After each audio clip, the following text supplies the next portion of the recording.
नमस्कार मित्रों।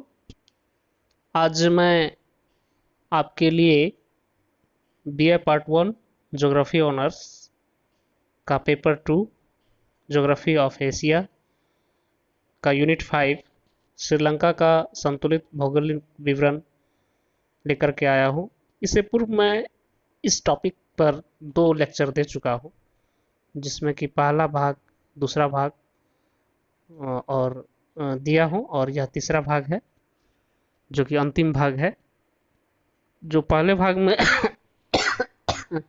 मैं आपको लेक्चर दिया था, तो पहला भाग का लेक्चर में मैं बताया था, एशिया का परिचय दिया था, उसमें स्थिति विस्तार बताया था, धरातलीय संरचना बताया था, और फिर बताया था आपको यहाँ का अपवाह तंत्र, जलवायु, प्राकृतिक वनस्पति। लेक्चर का जो दूसरा भाग था उसमें मैं आपको कृषि के बारे में बताया था, सिंचाई के साधन के बारे में बताया था, और फिर खनिज पदार्थ के बारे में बताया था, उद्योग धंधे के बारे में बताया था। और आज जो मैं तीसरा और अंतिम भाग इस लेक्चर का देने जा रहा हूँ, इसमें मैं आज आपको बताऊंगा श्रीलंका की जनसंख्या के बारे में, यहाँ की प्रमुख नगर के बारे में, यहाँ के परिवहन के साधन के बारे में,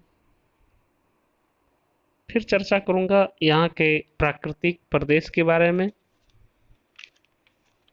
पुनः चर्चा करूंगा इसका विदेशी व्यापार के संबंध में,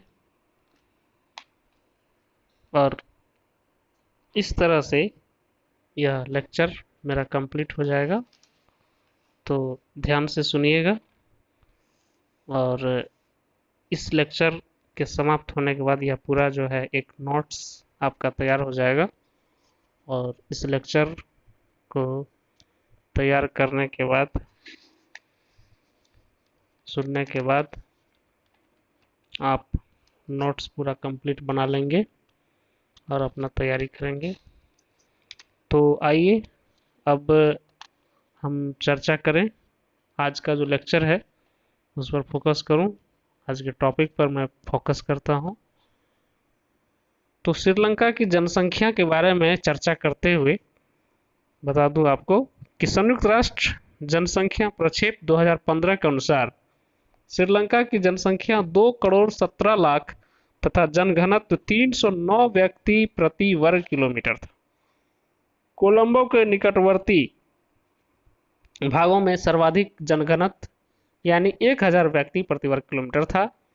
वहीं जाफना के निकटवर्ती भागों में जनघनत्व 50 व्यक्ति प्रति वर्ग किलोमीटर है। 2011 की जनगणना के अनुसार यहाँ की 85.7% ग्रामीण तथा 14.3% जनसंख्या शहरी है। वहीं सिंहली लोगों की संख्या लगभग 70%, तमिल लोगों का 20% तथा शेष 10% में अरब के मूर, बर्धर तथा यूरोपियन निवासी हैं। अब जरा सा इसके मानचित्र पर यदि गौर करें तो आप देखेंगे कि मानचित्र में जो इसका दक्षिणी पश्चिमी किनारा है वहां पर सबसे अधिक जनसंख्या घनत्व है, 250 से अधिक व्यक्ति जनघनत्व है। उसके बाद सबसे दक्षिणी हिस्से में और मध्य वाले हिस्से में आप देखेंगे कि, और सबसे ऊपर वाले हिस्से में आप देखेंगे कि 125 से लेकर के 250 व्यक्ति प्रति वर्ग किलोमीटर यहाँ जनसंख्या का घनत्व है। उसके बाद यहाँ पर जो है मध्यवर्ती हिस्से एवं दक्षिणी हिस्से में 50 से 125 व्यक्ति प्रति वर्ग किलोमीटर जनघनत्व है। वहीं जाफना प्रायद्वीप के बगल वाले हिस्से में और कुछ मध्यवर्ती हिस्से में 25 से 50 जो है वह व्यक्ति प्रति वर्ग किलोमीटर देखने को मिलता है। इसका मध्य तो नहीं कहा जा सकता है, दक्षिणी एवं पूर्वी हिस्से में कह सकते हैं आप कि वहाँ पर 25 व्यक्ति से भी कम जनघनत्व वाला क्षेत्र है। और इसका उत्तरी हिस्से में जाफना प्रायद्वीप के से दक्षिण 25 व्यक्ति से कम जनघनत्व देखने को मिलता है। तो ये यहाँ की जनसंख्या के बारे में मैं चर्चा किया। अब आइए यहाँ के प्रमुख नगर के बारे में चर्चा करें। तो श्रीलंका के प्रमुख नगरों में कोलंबो, जाफना, देहीवेला, माउंट लावीनिया, मोराटुआ, गाले, श्री जयवर्धनपुरा, कोट्टे, कैंडी इत्यादि हैं। परिवहन का जब यहाँ पर चर्चा करें तो देखेंगे श्रीलंका की धरातलीय बनावट परिवहन के विकास में सहायक है। तो आइए पहले सड़क के बारे में जानें कि देश के सभी तटीय नगर, पठारी एवं निम्न पहाड़ी भागों में राष्ट्रीय राजमार्ग निर्मित किए गए हैं। देश में 11,716 किलोमीटर लंबी राष्ट्रीय सड़कें और 15,532 किलोमीटर लंबी गौण सड़कें हैं। कोलंबो, कैंडी, गाले, अनुराधापुरा, ट्रिंकोमाली, जाफना एवं बट्टिलोआ आपस में सड़क मार्ग से जुड़े हुए हैं। अब आइए रेल के बारे में चर्चा करें। तो यहाँ चौड़ी तथा मीटर गेज लाइन का विकास हुआ है। कुल रेल मार्गों की लंबाई 1449 किलोमीटर 2003 के आंकड़े के अनुसार है। कोलंबो, अनुराधापुर एवं जाफना देश के सबसे बड़ा रेल मार्ग पर स्थित है।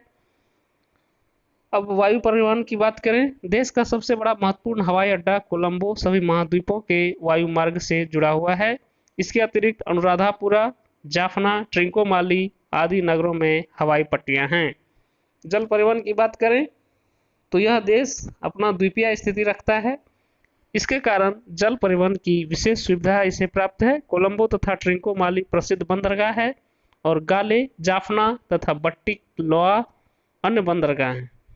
अब इसके प्राकृतिक प्रदेश के बारे में चर्चा करें। धरातलीय विषमता के आधार पर यदि श्रीलंका को प्राकृतिक प्रदेशों में बांटा जाए तो इसे 20 प्राकृतिक प्रदेशों में बांटा जा सकता है, लेकिन इतना अधिक प्राकृतिक भागों में बांटकर अध्ययन करना कठिन कार्य प्रतीत होता है। अतः प्रोफेसर डडले स्टर्म के द्वारा वर्णित श्रीलंका के 3 प्राकृतिक विभागों का वर्णन उचित जान पड़ता है। तो इसमें जो उन्होंने बांटा है 3 भागों में, उसमें पहला है निचला तटीय प्रदेश। यह पहाड़ी भाग एवं समुद्रों के बीच स्थित है। यह श्रीलंका के दक्षिण पूर्वी तथा पश्चिमी तटीय भाग में विस्तृत है। इस प्रदेश का धरातल समतल है, जिसकी औसत ऊंचाई लगभग 150 मीटर है।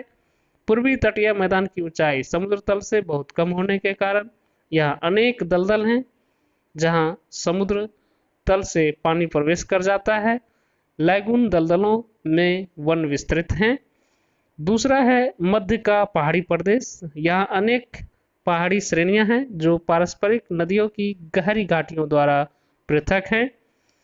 यह क्षेत्र श्रीलंका का सबसे अधिक वर्षा प्राप्त करता है। यहाँ सदाबहार वन मिलते हैं, जिसके बहुत से हिस्से को काटकर बागाती कृषि प्रारंभ कर दी गई है। तीसरा है जाफना प्रायद्वीप तथा उत्तरी चूना प्रदेश। श्रीलंका के उत्तरी भाग में स्थित यह एक शुष्क मैदानी प्रदेश है। इसकी ऊंचाई 60 से 90 मीटर है। यहाँ पर तृतीय कल्प की चूने की चट्टानें मिलती है। तट के समीप अनेक रेत के टीले हैं। पूर्वी भागों में नमकीन तथा खारी मिट्टी के क्षेत्र हैं। यहाँ वर्षा कम यानी कि वार्षिक औसत 50 सेंटीमीटर है। वर्षा की कमी, शुष्कता एवं रेतीली भूमि के कारण कृषि अधिक विकसित नहीं हो सकी है। तो ये आपने जाना इसका प्राकृतिक प्रदेश के बारे में।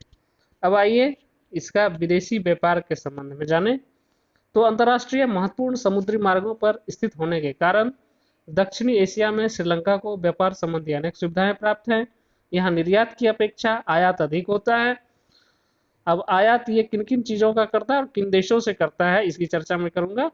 श्रीलंका से आयात किए जाने वाले पदार्थ चावल, गेहूं, मछली, फल, शराब, चीनी, तंबाकू, बीड़ी, सिगरेट, कोयला, खनिज तेल, रासायनिक खाद, दवाइयाँ, सूती एवं ऊनी वस्त्र, मशीन, लोहा एवं इस्पात का सामान, मोटर एवं रेल के इंजन, विद्युत यंत्र, कागज इत्यादि हैं। वर्ष 2009 में श्रीलंका ने 9,432 मिलियन डॉलर मूल्य की वस्तुओं का आयात किया था। इस देश का आयात मुख्यतः Britain, Bharat, Myanmar, Japan, USA, Australia, Germany तथा ईरान से होता है। अब निर्यात देखें कि ये निर्यात किन किन वस्तुओं का करता है और किन देशों के साथ करता है, इसकी चर्चा करूं। निर्यात की प्रमुख वस्तु यहाँ की चाय, नारियल की गिरी एवं तेल, रबड़, गर्म मसाले, ग्रेफाइट तथा बहुमूल्य रत्न हैं। सबसे अधिक निर्यात चाय का होता है। वर्ष 2009 में श्रीलंका ने 7,122 मिलियन डॉलर मूल्य की वस्तुओं का निर्यात किया था। यहाँ से Britain, Iraq, USA, Australia, Bharat, Pakistan, दक्षिणी अफ्रीका, कनाडा, इटली तथा जर्मनी को अधिक निर्यात किया जाता है। ये आपने जाना कि यह किस तरह से यहाँ पर जो है इसका व्यापार होता है। अब इतना सब होने के बावजूद हम क्या कह सकते हैं श्रीलंका के बारे में।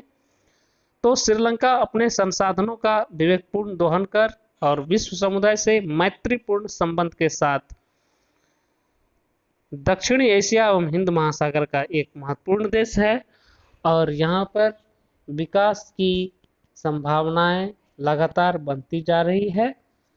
और इस तरह से यह लेक्चर का क्लास, ऑनलाइन क्लास आपका श्रीलंका का संतुलित भौगोलिक अध्ययन या आप कहें विवरण यहीं समाप्त होता है। उम्मीद करता हूं कि आप इस लेक्चर से लाभान्वित हुए होंगे, भली भांति इस टॉपिक को समझ गए होंगे और इस पर अब आप पूरा नोट्स तैयार कर लेंगे। तो मित्रों, आज के लिए इतना ही। फिर मिलूंगा आपसे एक नया टॉपिक लेकर के, नया लेक्चर लेकर के। यदि आप लगातार मेरी लेक्चर को सुन रहे हैं, मेरे व्याख्यान को सुन रहे हैं, लाभान्वित हो रहे हैं, तो आप मेरे चैनल को ज़रूर सब्सक्राइब कर लीजिएगा ताकि आपको लगातार जो है वह नोटिफिकेशन मिलता रहे और आपको सुविधा होगी। आप जब भी देखना चाहेंगे तब आप आराम से देख सकेंगे, सुन सकेंगे।